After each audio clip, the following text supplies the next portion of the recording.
El dia que es va cremar el Liceu, doncs vam sentir una pena molt profunda, però molt.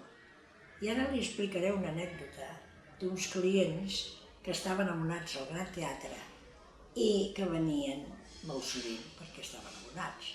I aleshores aquesta gent, quan es va cremar el Liceu, la senyora plorava i deia «Ai, no sé com ens ho farem perquè això ara veurem què passarà». I bueno, doncs es va decidir tornar a fer el Liceu, com vostè sap, i aquesta senyora ho va reflectir de la següent manera. Diu, miri, se'n recorda, li va dir al meu encarregat, que jo plorava quan es va crear el teatre, quan es va cremar. Diu, sí, i tant, estava molt disgustada. Diu, doncs mira, li diré una cosa, que però no vull que la comenti. Diu, estic contenta de que s'hagi cremat, perquè com tenim ara el Liceu no l'haguéssim tingut mai. I és una anècdota molt saborosa, oi?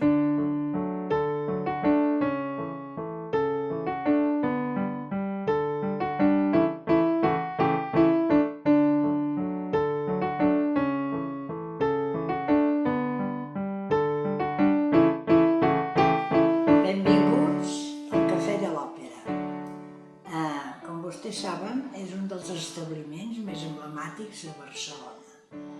Bé, els explicaré una mica la història. El Cafè de l'Òpera com a tal va ser inaugurat al maig de l'any 1929. Però l'establiment no és ben bé des del 1929, sinó que correspon al segle XIX. A veure, es diu que primer va ser una aposta on la gent que anaven amb diligències doncs feia una mica d'estatge per prendre alguna cosa i tal. I després es comenta que ho va agafar La Palma. La Palma era com una confiteria i va estar durant bastant de temps regint l'establiment. I després de La Palma va passar a mans dels propietaris de la Mallorquina, que es veu que venien unes enciamades de Mallorca molt bones, que les van fer molt populars, i per això també es veu que li deien la Mallorquina. Els senyors que dirigien, que eren dueños d'això, era la família d'Ocampo. La família d'Ocampo diuen que s'ho van treure, perquè hi va haver-hi una baralla de dos malfactors en el carrer de darrere, dos pitxos. I sembla ser que un va apunyalar amb un altre i aquest altre, ja molt ferit, va entrar a dintre de l'establiment i es veu que va quedar allà com mort o mort. Bueno, aleshores això, amb aquells anys en què la gent era molt puritana, va fer caure l'establiment en picat. Perquè, esclar, ara hi aniria tothom, amb morbo, no? Però aleshores... I aleshores, al fer caure la gent en picat, doncs s'ho van treure. El meu pare treballava com a cambrer al cafè del costat, que era el cafè del Liceu. I a l'enterar-se'n, va parlar amb la seva família i va aconseguir agafar el local al lloguer. I l'any 29 doncs el va inaugurar. Però com que havia passat això, vam dir, continua havent-hi una relació entre el nom i el que va passar. I aleshores seria aconsellable canviar-li el nom perquè d'aquesta manera es trencava aquesta relació, no? I parlant amb d'altres clients de la casa del costat, allà on ell treballava, que què li posarem, que què li podíem posar, Cafè del Liceu no, perquè n'hi havia 2 o 3, i al final van decidir batejar-lo amb el nom del Cafè de l'Òpera. I des d'aleshores fins ara s'ha seguit amb aquest nom. A principis de segle, quan ho va agafar el meu pare, el Cafè de l'Òpera estava dividit en 2 parts. A la banda de davant hi havia una vidriera que separava el local de la part de darrere, de la part del mig del cafè de la part de darrere. Aleshores hi havia a la banda de davant una zona d'aperitiu i a la banda de darrere hi havia una zona de restaurant. I al mig, quan vostè entrava, i es anava posant a dintre del local, a mà esquerra hi havia els dos vàters, el de senyores i el de senyors, i al mig hi havia un lavabo vist bastant gran. I enfront d'això, que donava a la cuina, a la petita cuina, perquè hi havia una cuina al sòtan molt gran, que quan va haver-hi la Guerra Civil la van desmantelar tota, perquè van decomissar el local, doncs hi havia una petita barra, i amb aquesta petita barra, que era de fusta i el sobre de marbre blanc, hi havia una registradora nacional d'aquelles antigues tan maques. I aleshores, a la banda de darrere, doncs hi havia el restaurant. I a baix al sòtan hi havia una cuina molt gran, perquè va començar com a restaurant bastant de classe, o sigui, un restaurant que la gent ho freqüentava perquè hi feien bé i tot això. I quan va haver-hi la Guerra Civil, el van desmantellar.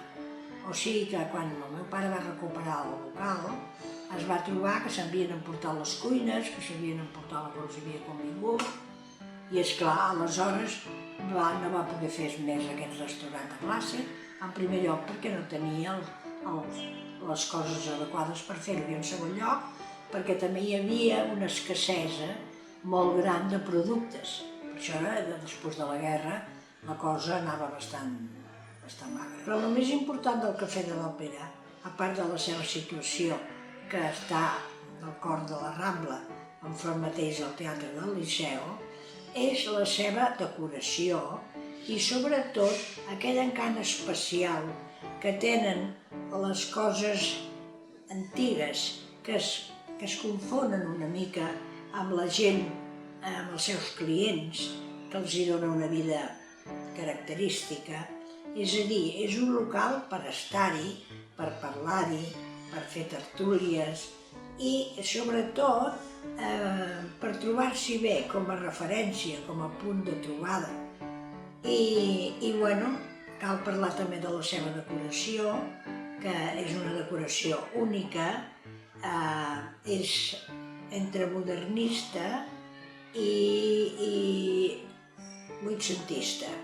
Hi ha elements vuitcentistes i elements modernistes, i potser el més maco de la decoració són els miralls, que representen figures d'òpera i que estan gravats a l'àcid i que són, penso que és una col·lecció única a Espanya. N'hi ha una altra de més petita, segons tinc entès, però aquesta, que és gran, és l'única que hi ha a Espanya.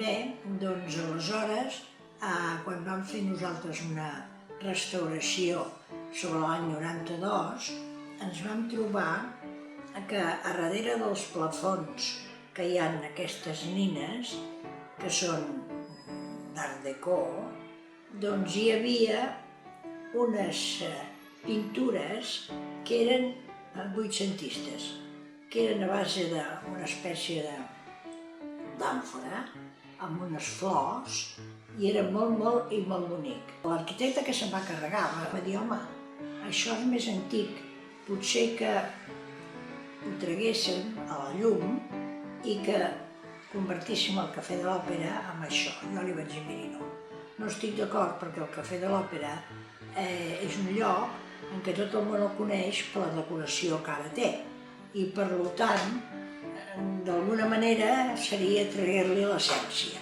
I li vaig dir que millor que no. Però bueno, continuen estant darrere de les figures aquestes que tenim ara. En quant als clients, doncs miri, aquí és una casa que és cosmopolita. Des que es va obrir al públic fins ara han format part de la història de la Rambla. Han passat moments molt bons, moments no tan bons i moments francament desagradables, per dir-ho d'alguna manera. Actualment és una casa que està molt visitada pel turisme, perquè també és un reflex de la Rambla. La Rambla està plena de turistes, i com és molt lògic passar per la Rambla i no passar pel Cafè de l'Òpera, avui en dia es considera com un pecat.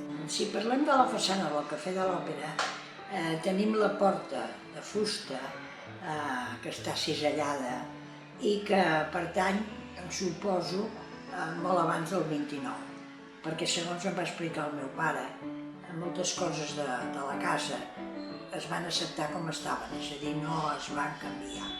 Aleshores, al costat de la porta hi ha uns marbres i a sobre dels marbres hi ha com uns plafons de fusta que no són gaire grans i que són com uns relleus.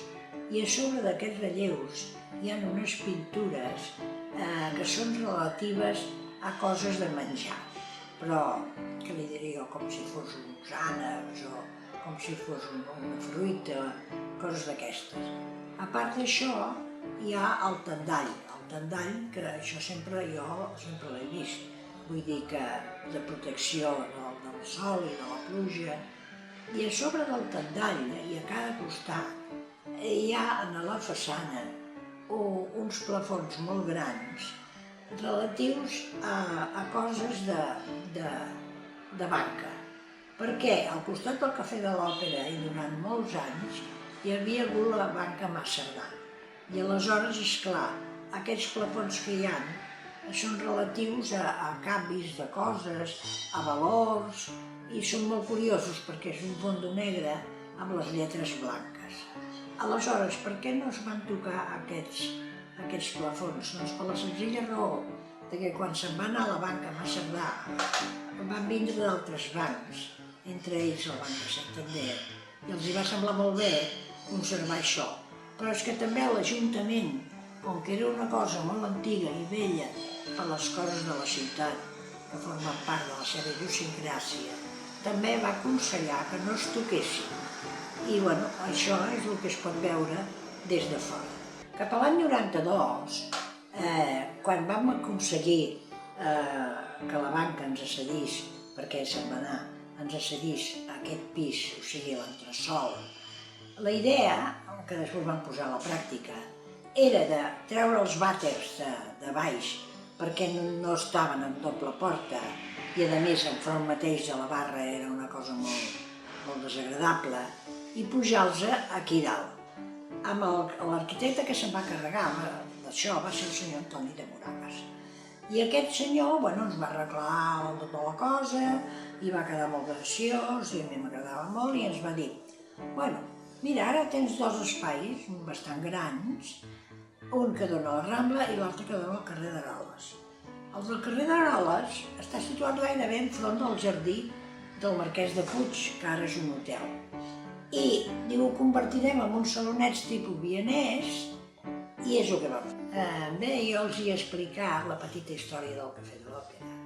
Però el Cafè de l'Òpera no solament és un local, són tots vostès, tots els que arriben a Barcelona. I diuen, tenim que anar a veure el Cafè de l'Òpera, ens trobem allà, fem unes xerrades, prenem unes coses. Nosaltres mirem sempre d'estar pendents dels nostres clients, d'estimar-los, de fer-nos estimar, i els esperem sempre amb els braços oberts. Saben vostès que quan vinguin seran els més benvinguts.